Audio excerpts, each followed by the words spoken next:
We asked people to put down $50 deposits on Shopify to voice their support of the product and show that they were actually willing to pay for this solution. And so that was 2 years ago that we launched our first pre-order campaign. And what's really encouraging to me is that a lot of those customers have actually stuck with us.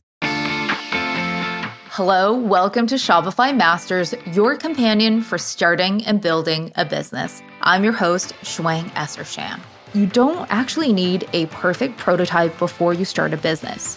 In fact, Hearth Display says building in public has been key to the company's success. Hearth Display built both hardware and software for a touchscreen bulletin board that can help busy families organize schedules and chores. The founders knew that venture money rarely goes to female founders, so they launched a crowdfunding campaign to get pre-orders for their prototype. The Indiegogo campaign raised more than $600,000 and helped them find beta testers. Co-founder Susie Harrison is joining us today to tell us about the pre-order and testing process. Welcome to the show, Susie. Thank you. Thanks so much for having me. So happy to have you here. Can you tell us initially, how did you go about building a community that can support this idea? I think it was really important to us to build really, really closely alongside our customers. Our customers are families who typically have 2+ kids, typically ages 4 to 11. That's really where we see the pain point that we're trying to solve appear most acutely in a family's life. When a kid is somewhere between 4 and 11, you see that their activities start to expand. You see that they start to have semi-autonomous schedules where they have soccer practice, they have doctor's appointments, they obviously have school, they have all of these different things going on. And when you have multiple kids that are engaging in various activities, we see that family management gets extremely chaotic. And yet what we found is that even though family life is chaotic and hard to manage and overwhelming, families are still using the same archaic analog tools today that they were decades ago when I was growing up. It's the same tools my mom used to raise me that are being used today, which are things like whiteboards, chore charts, sticker charts, etc. And so when it came to trying to solve that problem and change the way that families are managed and actually create more equity in the home in terms of who is actually doing the management of that family, we first started talking very closely with our customers and with potential customers to really understand those pain points and better understand how we could solve them. We did that from the very early stages by creating Facebook groups. We have 2 private Facebook groups currently with thousands of families in there every day that we're in constant dialogue with, learning about what the problems that they experience every day, what solutions would serve them best, their feedback on features as we continue to build them, what they're looking for in terms of a feature set from Hearth to build. We're constantly talking to them in real time on a platform that feels native and comfortable to them to get their honest and candid feedback. And it's really cool to see how intimate you were able to build alongside the community. It is tough initially without a product being made to actually ask for backing and funding from your community. Tell us the reasons for actually going down the crowdfunding route. I think, like you said, venture capital funding for women-led businesses is extremely difficult to obtain. In fact, it continues to decrease, unfortunately. It's about 1.9% of venture capital funding that goes to female-led businesses. And one of the points of pushback that we received from potential investors was around whether or not somebody would actually pay to solve this problem. We also had pushback around whether or not the problem was actually real, because as you might imagine, some of the investors that we are pitching are people that couldn't fully empathize with the problem that we are trying to solve. That problem being the mental load of running a home, the fact that that process is still completely disaggregated and antiquated, as I mentioned. It's a problem that we found certain investors weren't able to fully empathize with, and because they couldn't empathize with it, they therefore had doubts that people would actually pay to solve that problem.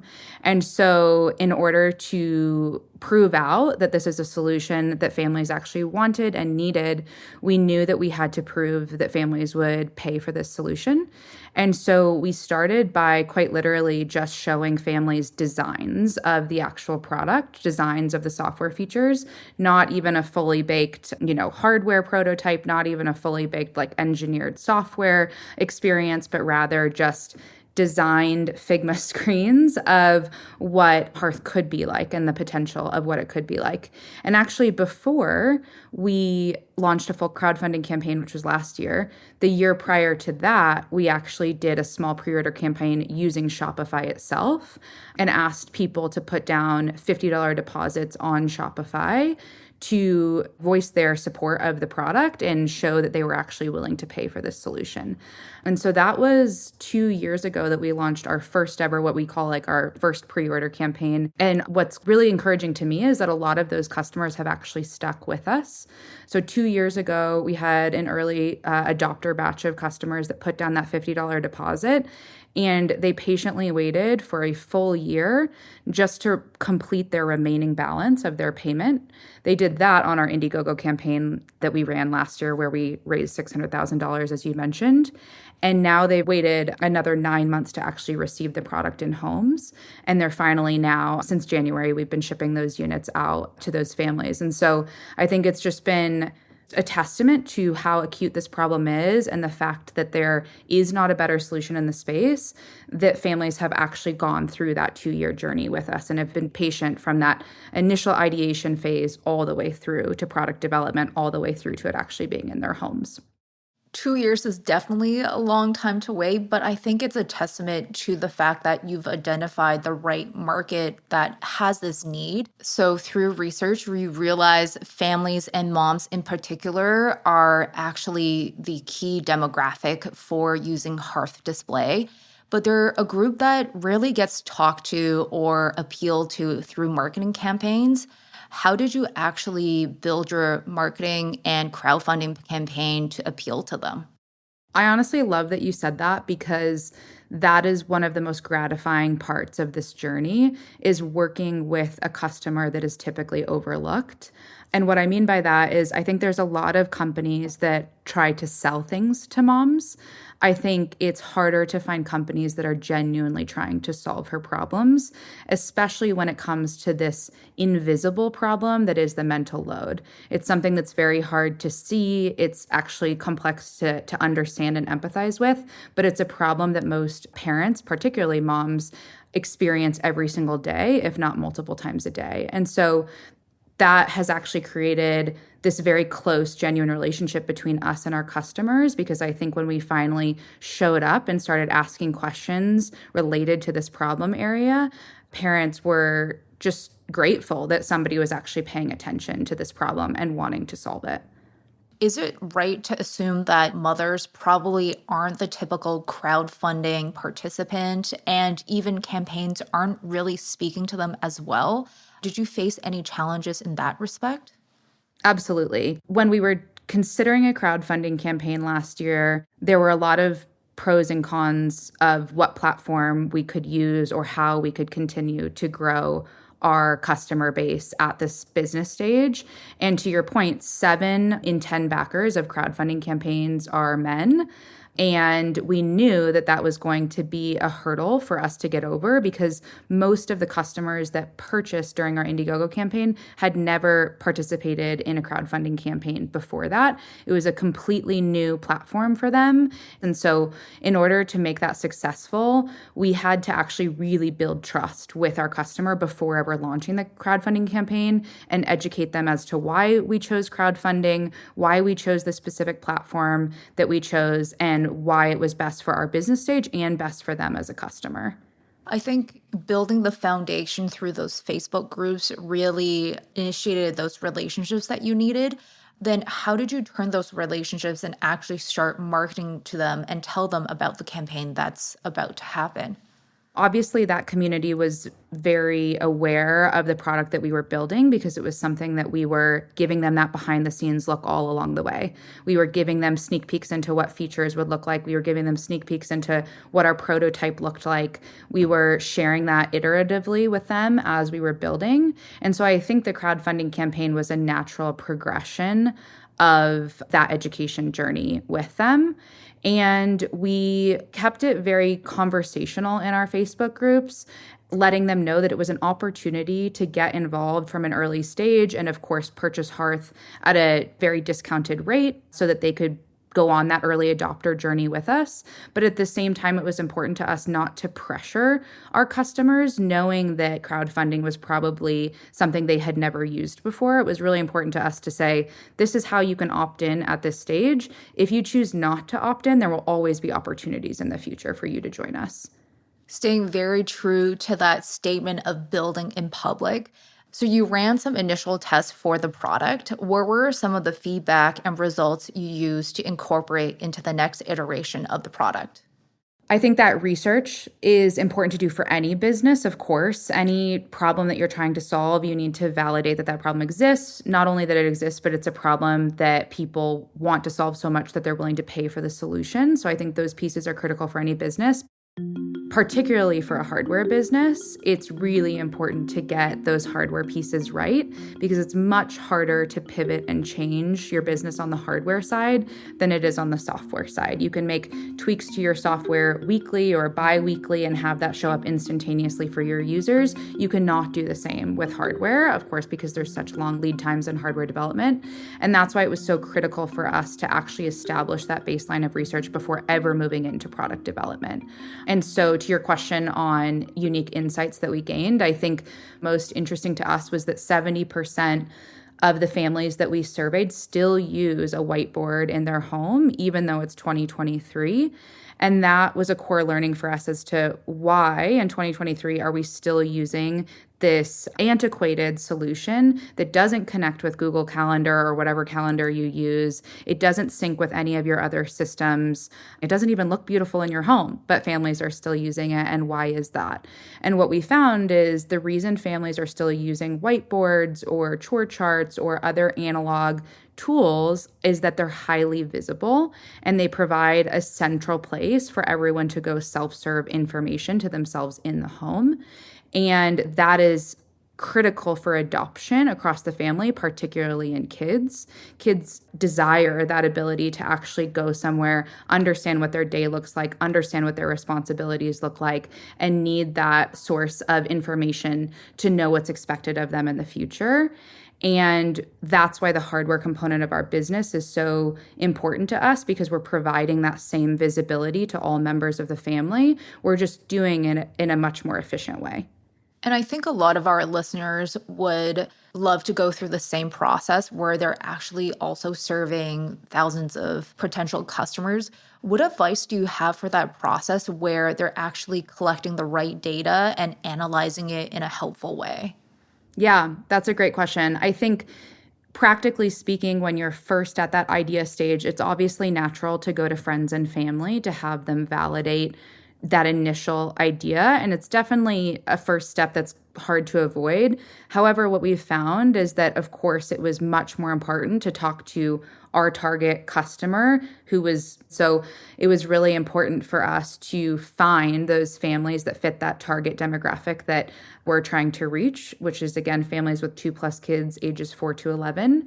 And we did that, in a very scrappy way of reaching out to friends and family and asking who they knew and kind of widening that circle of influence until we were at the point where we were talking to those families who had little to no connection to us but fit that core demographic.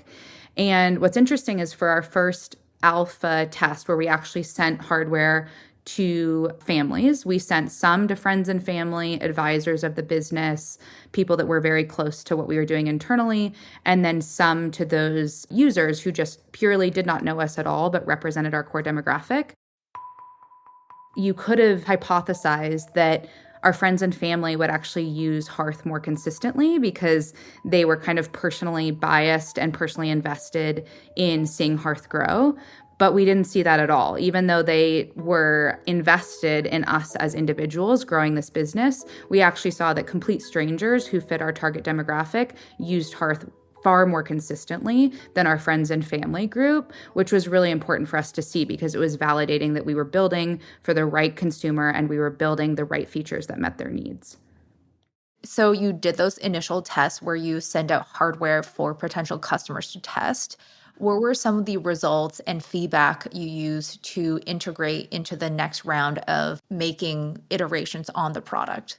The first test of hardware devices that we sent out to our early adopters were not the same hardware devices that we use today. It was a really scrappy approach of finding a more off-the-shelf solution that we could test quickly and iterate on quickly to see how families were using Hearth in their homes. And that group of customers is responsible for so many of the iterations that we've made on the software side today. For example, when we first launched our calendar feature with Hearth calendars, you can integrate existing calendars like Google, iCal, etc. You can also add calendar events natively to your Hearth display right on the touchscreen itself. You can also add events from our companion app, etc. So there's lots of functionality when it came to calendars. But we launched calendars with a daily view of that calendar first, and we did not include alternate views. And what we found almost immediately is that every single customer was asking for a monthly view, which when you think about it makes a lot of sense because a whiteboard is typically a monthly view and like a broader overview of what's happening for that month. And so we immediately knew that we had to reprioritize monthly view. We always knew it was something we were going to do, but we realized we had to prioritize it much higher in our product roadmap in order to meet those needs. So that's one small example of ways that customers have helped us reprioritize that product roadmap to meet their needs more effectively. I think in those early days of your business, it's okay for your processes to be super manual. I think we're always looking for some tool to create this efficiency of getting something done quickly. But the truth is like you shouldn't be getting the data done quickly at that initial phase of business. I always say, and I think a lot of growth leaders say, that you do unscalable things and you earn the right to find scalable solutions. And so that was very true in those beginning days. Like those initial pre-order deposits from 2 years ago, I probably spoke to half of those people on the phone. My co-founder probably spoke to the other half.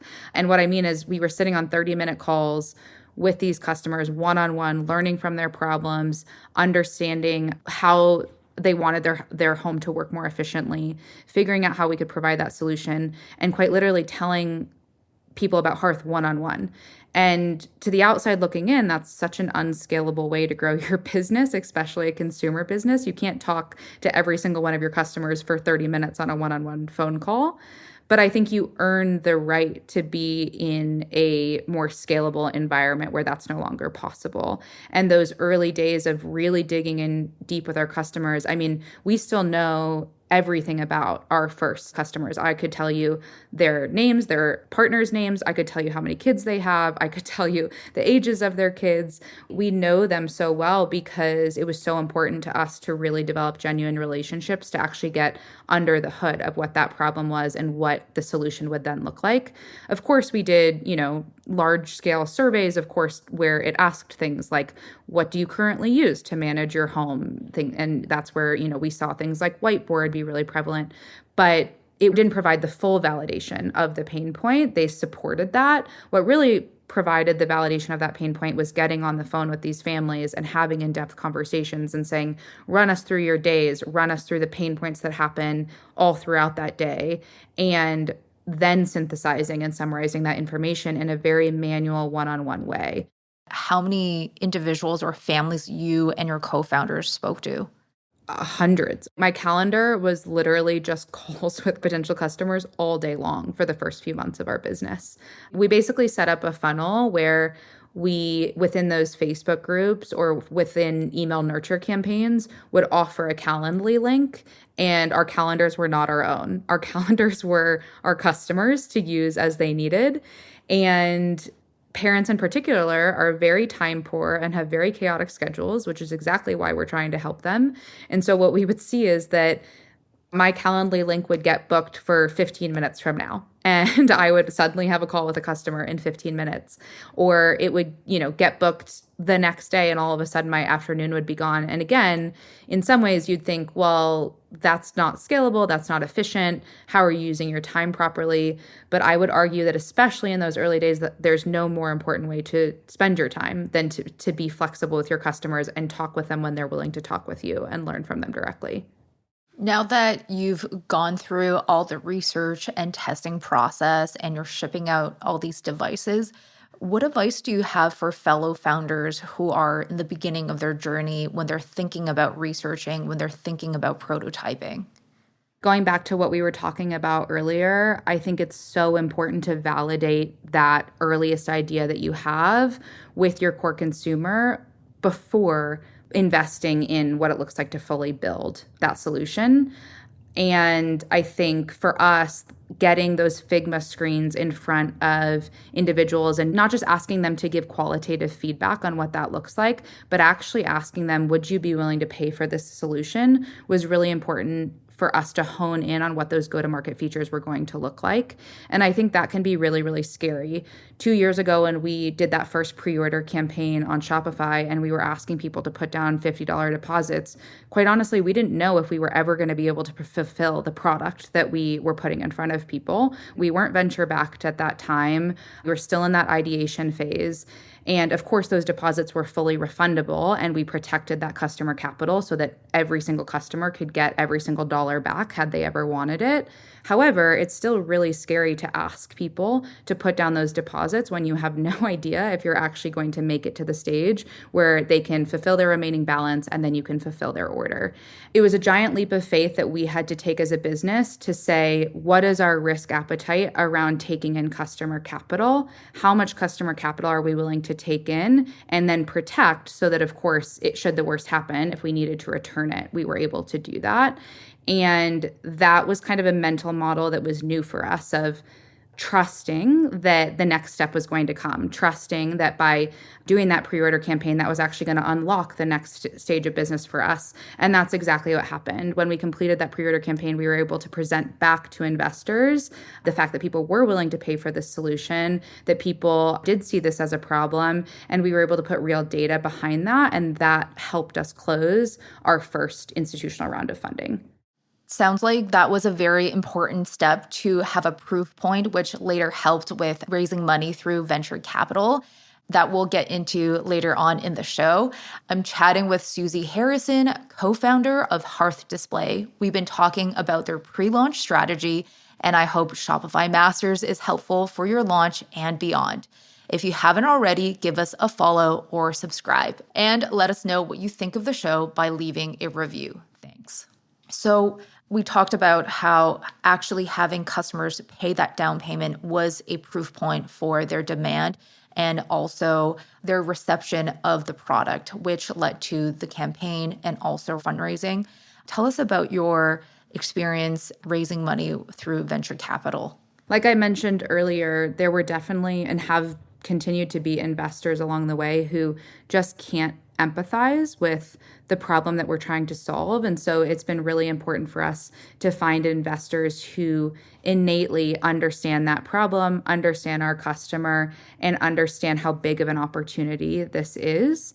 We firmly believe that the mental load and this broader concept of what it looks like to be a caregiver, that could mean caregiving for children, it could mean caregiving for elderly parents. We firmly believe that the tools supporting caregivers are antiquated. And because of that, we deserve that a family operating system, which is how we think of Hearth, deserves to be a household name because of how big of a problem this is. And so we've always looked for investors that can very quickly align on that vision. And it's pretty clear from, the first couple conversations whether or not that's something that we're having to over-educate and over-explain on to almost justify why we view the problem the way that we do and therefore view the solution the way that we do. Or if we're in a conversation with an investor who actually starts dreaming with us, ideating with us, and very innately just understands the problem. And we've been very fortunate that the investors that have joined us at this early stage in our journey have just really been big believers in the problem that we're trying to solve, and they see the broader opportunity and vision for the company. I'm sure there were a lot of questions from investors when you were pitching. Perhaps some of them were questioning the fact that you actually wanted to build out hardware, which can be very expensive and a very difficult process. But why was it so important for the team to actually create hardware? Yes, the question around hardware is one we get a lot, mostly from investors. Ironically, we don't get that question from our customers. Our customers are never really asking us why hardware, which I think is what reminds us that the hardware is so important to this solution. Typically, what we hear from our customers when they first hear of Hearth is, oh my gosh, this is exactly what I need. I need a highly visible place in my home that's centrally located where everyone knows that all the information in our home lives in one place. And so we're never having to justify the hardware when we're going to sell it. We only have to justify the hardware with investors because, to your point, hardware is a capital intensive investment. And so there are definitely investors that shy away from wanting to invest in a hardware business. I think for us, why the hardware is so important is because we're actually trying to change consumer behavior, which is quite a hard thing to do. We are not just trying to create, as an example, a digital to-do list for mom so that her post-it note to-do list is now digital. We're actually trying to redefine what the dynamics of a household look like when it comes to family management and household organization.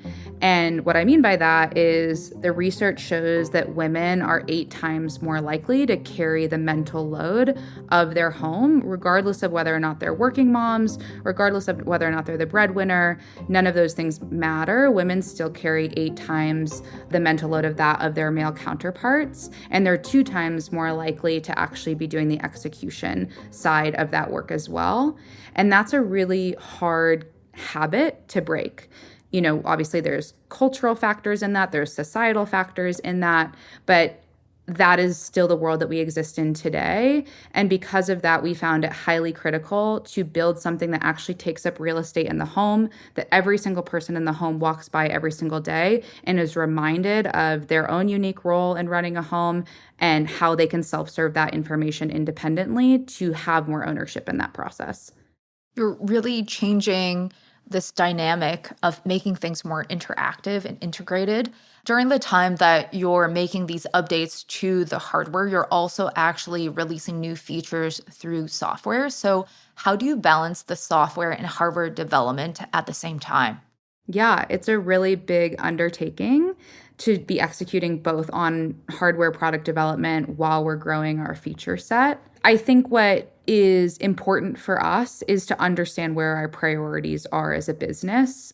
You have to, just like any business, you have to stay hyper-focused on the things that are going to move the needle the most for your customer. And for us, that's the software side of our business.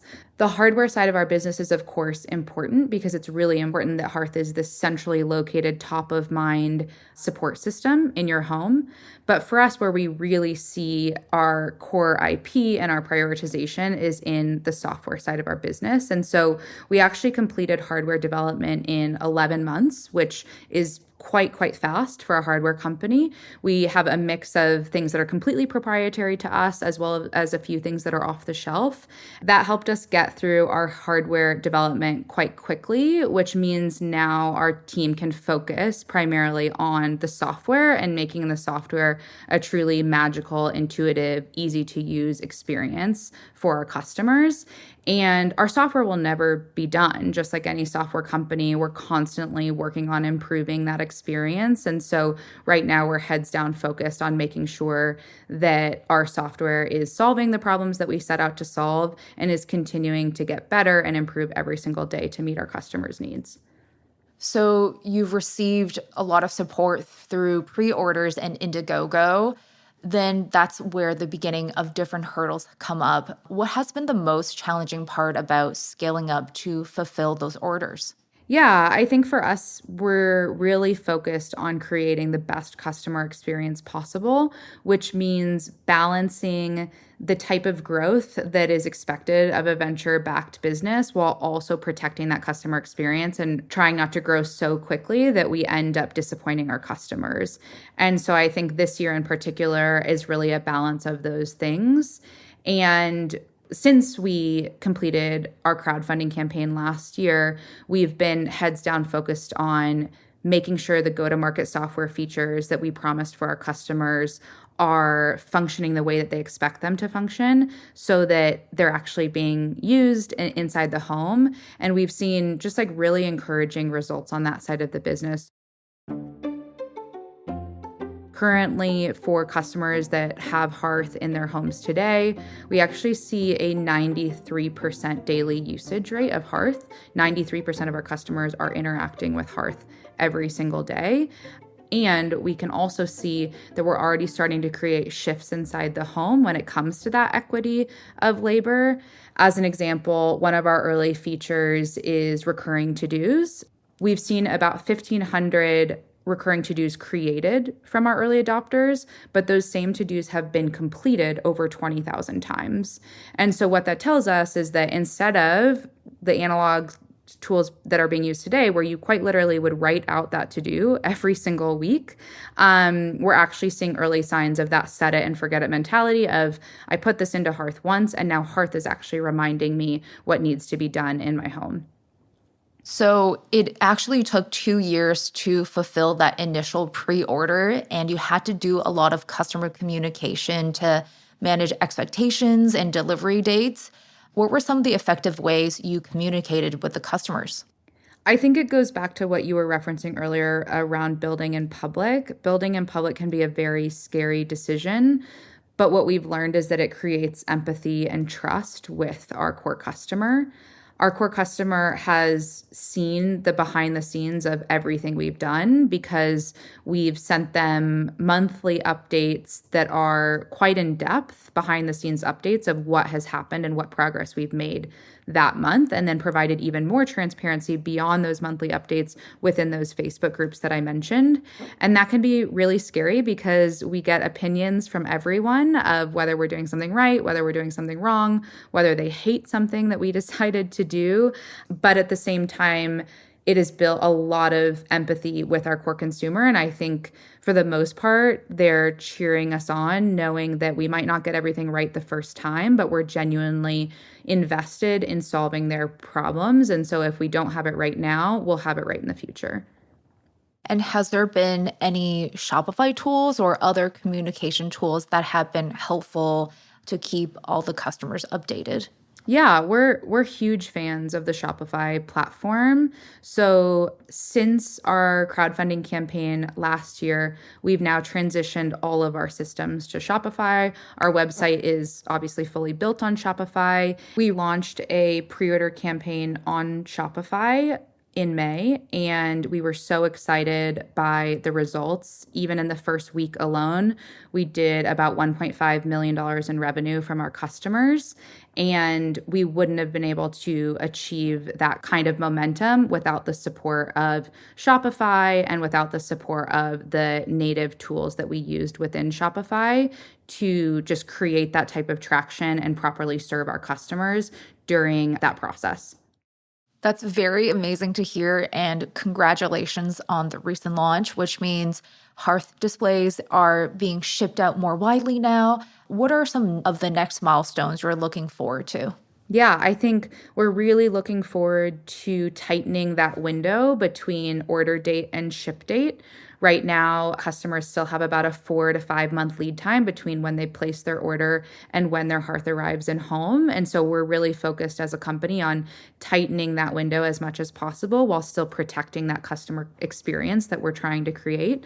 We're hiring like crazy, making sure that our customers are fully supported, making sure our features are fully built out, and making sure we're exceeding customer expectations in that process. But yeah, the next milestone for us will be we have more pre-order campaigns that will be running on Shopify this year.